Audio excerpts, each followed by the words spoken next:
present perfect va past simple'ni farqi nimada? Judayam ko'p kishi adashadi bunda. Qanaqa foydalanishni? Adashmovchiliklar judayam ko'p bo'ladi. Nima? Present perfect shunaqa zamonki, u hozirga taalluqli bo'ladi. Ya'ni natijasi hozirga taalluqli bo'ladi. Ana shundagina present perfectdan foydalanamiz. Ya'ni u bizga yangi yoki yaqinda sodir bo'lgan ish-harakat uchun ishlatiladi. Ya'ni ko'pincha yangi informatsiya beradi bizga present perfect. Masalan, aytishimiz mumkinki, kimdir bolali bo'ldi. Masalan, Sally has had a baby. Sally bolali bo'ldi. Bu yangilik. Sally bolali bo'lgani bu yangilik.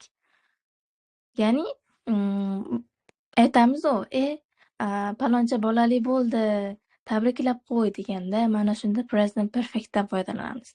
Bizga yangi informatsiya beradi. Ya'ni yaqindagina nimadir sodir bo'lgan, yangi informatsiya, hayajonli, masalan, birdaniga qo'lingizni kesib olishingiz mumkin. "Oh" deysiz. "Oh, I burnt myself" deysiz. Kesib oldim, o'zimni kesib oldim, ya'ni qo'lini kesib olish I burnt myself bo'ladi. Kesib oldim, ya'ni hozir sodir bo'ldi-da. Yangi informatsiya beryapsiz kimgadir. Past perfect esa, ya'ni bu hozirga ham taalluqli-da. Buni ichida hozir ufurib turibdi, qarang. Hozir bolalik bo'ldi. Sally bolali bo'ldi. Qo'limni kesib oldim, hozir kesib oldi. Endi buni o'tgan zamon. Bu present perfect hozirga tegishli ekan, o'tgan zamon esa doim o'tmishga tegishli. Buni ichida now bo'lmaydi. Masalan, kir mashinamni tuzatdim desangiz. Nima deymiz? Mana shunda ham I repaired the washing machine.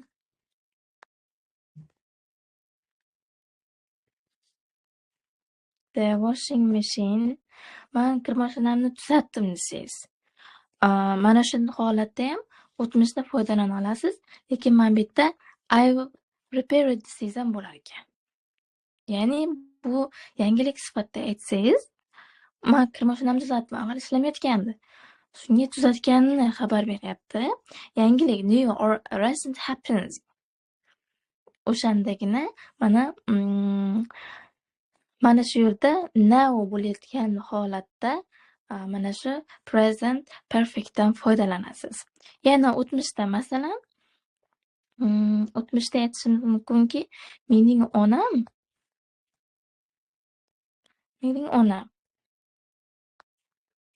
grew up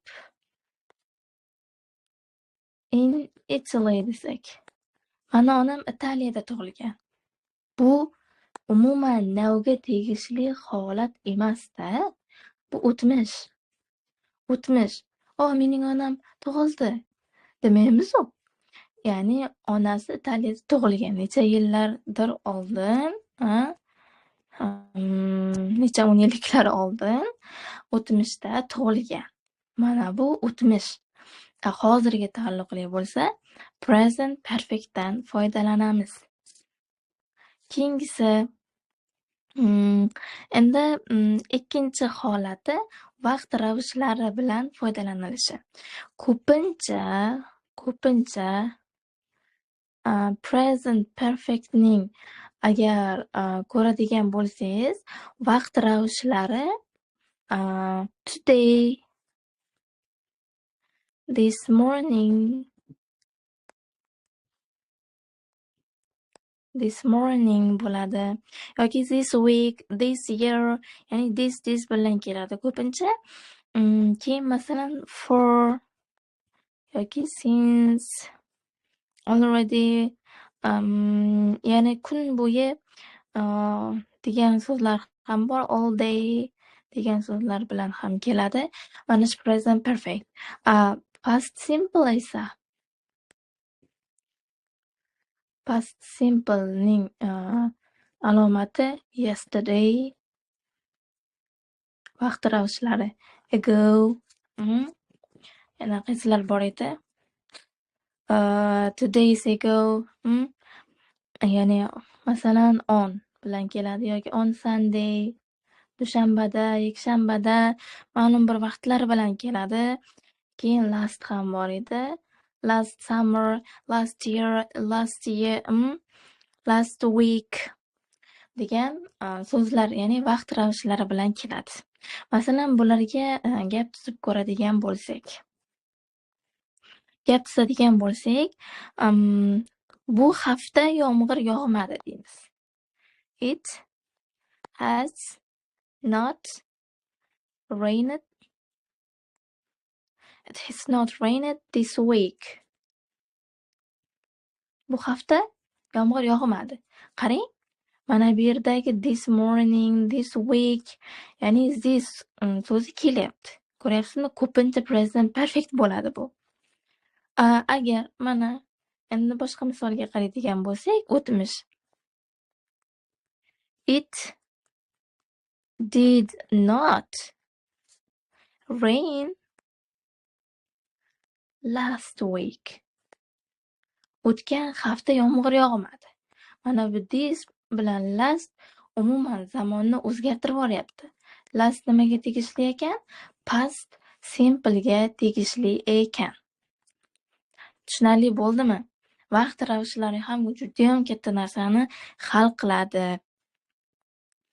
Keyin agar yana mana bu yerda o'tmishda in so'zi bilan qo'shimchasi bilan in 2005-yil, mana 2005-yilda deb 2020 farqi yo'q, qaysi yil kelyaptimi? O'tmish. When I was a child, yoshligimda deyaptimi? O'tmish. Bu umuman finish time, ya'ni tugagan vaqtda sodir bo'lgan ish harakat, u past simple da keladi. Past perfect. Keyingi mavzuimiz past perfect mavzusi. Past perfect. Past perfect bu bir narsa, nimadir holat yoki narsalar that happened sodir bo'ladi before this time. Mana shu vaqtdan oldin nimadir narsa sodir bo'ladi. Masalan, Sara o'tgan hafta bazmga bordi. Paul ham bazmga boradi. Ammo ular bir-birini ko'rmaydi. Shunda nima bo'ladi? Had gone home. U uyga ketgan bo'ladi. Undan oldin, mana shu bir-birini ko'rmasligidan oldin u uyga ketgan bo'lishi mana shu past perfect holat. Keling gap tuzib ko'ramiz.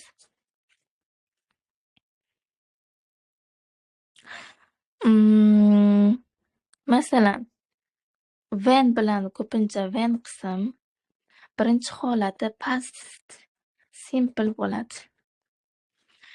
When qismi plus past simple bo'ldimi?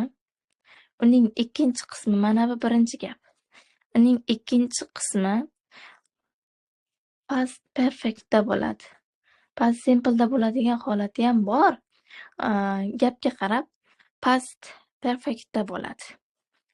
Bunga gap tuzadigan bo'lsak, when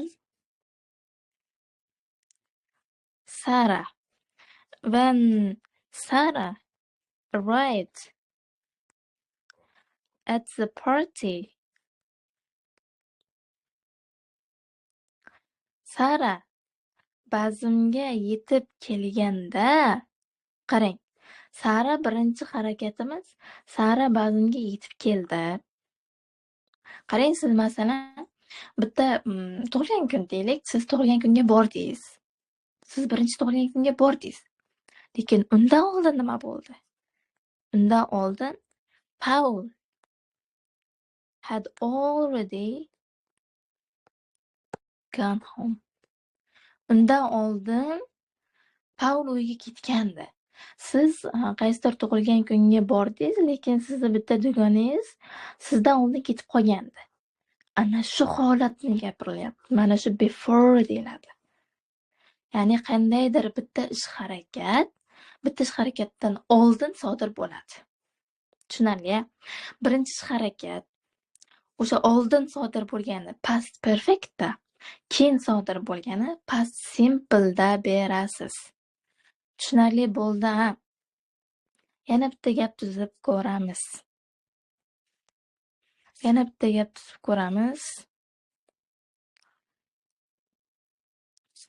When, yana when qism. When we got home. Ko'pincha shunaqa murakkab gaplarda when bilan keladi. When we got home, biz uyga borganimizda qachon? O'tgan kechda. Last kelyapti. Aytdimmi boya? Nima? Vaqt ravishi. Last night. O'tgan kech biz uyga borganimizda nima bo'ldi? We found that. Bildikki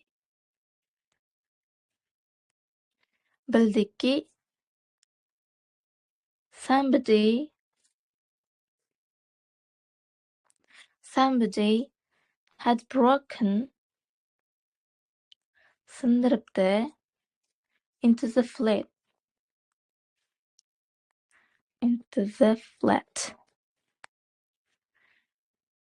Siz o'tgan kech uyga bordingiz. Ba'zimdan uyga bordingiz. Lekin undan oldin siz ketganingizda nima bo'lgan? Kimdir uyingizga kirib o'g'irlik qilib, eshigingizni sindirib, nimadir o'g'irlab chiqib ketgan. Tushundingiz-a? Siz borishingizdan oldin nimadir sodir bo'lgan, ana shu past perfektda beriladi. Judayam ko'p kishi adashadi bu grammatikaga. Yana aytaman. Siz bazmga bordingiz, undan oldin bitta ish harakat sodir bo'lganki, siz buni payqab qoldingiz. Ana shu past perfektda beriladi. Masalan, yana shunaqa holatlar ham bor. When ishlatmasdan ham gap tuzsak bo'ladi. Anavi ayol kim deb so'ragansangiz aytishingiz mumkin. I've seen her before. Uni oldin ko'rganman. Nimani beryapsiz? Yangilik. New. Yangilik beryapsiz. Men uni oldin ko'rganman deyapsiz. Yangilik. Lekin eslolmayapman. I can't remember where. Eslolmayapman. This is mana bu have seen. Present perfectda bo'ladi. Lekin endi o'tgan zamonda aytadigan bo'lsak.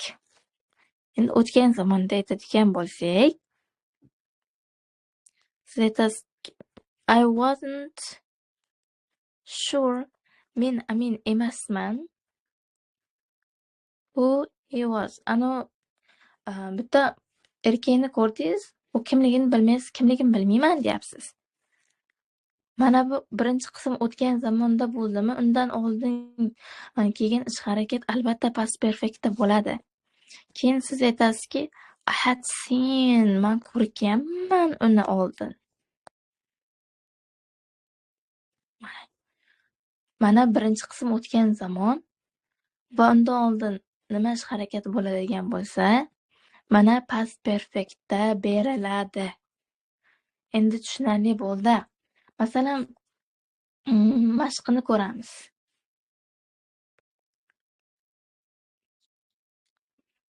Bitta mashq ko'ramiz. Chiqib ketib qoldi.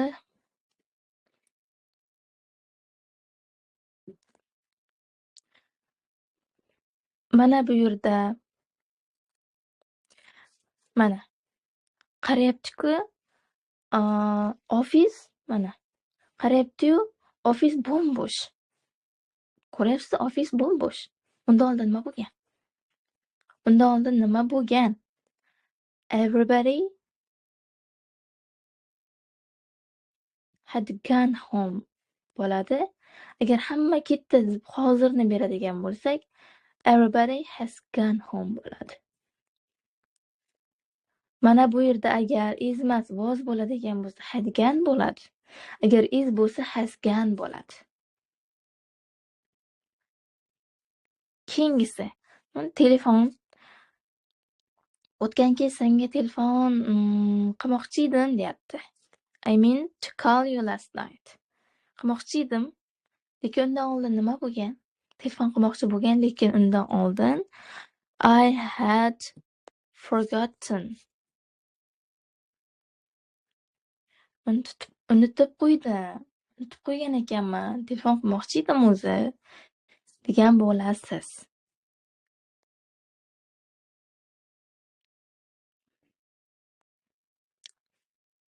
Mana bu yerda. Mana I studied German at school. Maktabda nemis tili o'qiganman. But undan oldin nima bo'lgan? Nemis tili o'qigansiz, lekin hozir deyapti. Mana hozirga tegishli bo'lsa, men ko'pini unutib qo'yganman deysiz. Are you forgotten most of it now? Masalan, 3 ta odamni politsiya qo'lga oldi. Bu nima? Bu nima? Bu xabar beryapti sizga. Yangi informatsiya beryapti. The police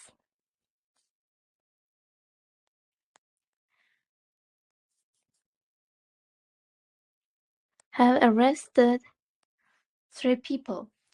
Politsiya birlikda ham ko'plikda ham keladi, bilasizlar. What do you think of my English? Men ingliz tilim haqida nima deb o'ylaysan? Do you think nima deb o'ylaysan? U o'sadi deb o'ylaysanmi? Deyilyapti. Are you still reading the paper? Sen hali ham gazeta o'qiyapsanmi? Yo'q. Yo'q. Xabar berish nima bo'ladi shunda? Yo'q, o'qimayapman, men uni tugatdim desangiz. No. I already finished with it. You can have it. Sen olishing mumkin deymiz. Mana darsimiz mana shu yergacha edi. Men hozir sizga o'tib bergan mavzuim present perfect va past perfectning past simplening farqi va past perfectni o'tdim. Past perfect juda ham ko'plar adashadigan qoida ekan. U bitta harakat sodir bo'ladi, bitta harakatdan oldin. Before degan so'zni eslab qoling.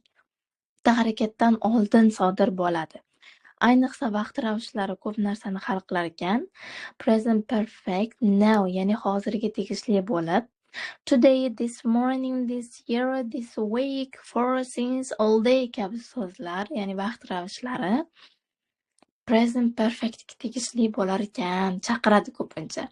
Past simple bo'lsa yesterday, ago, on Sunday, last, yoshligimda 2025-yilda, o'tgan yakshanbada, oldin, kecha kabi so'zlar o'z-o'zidan o'tmishga tegishli. Mana shunda past simple dan foydalanamiz.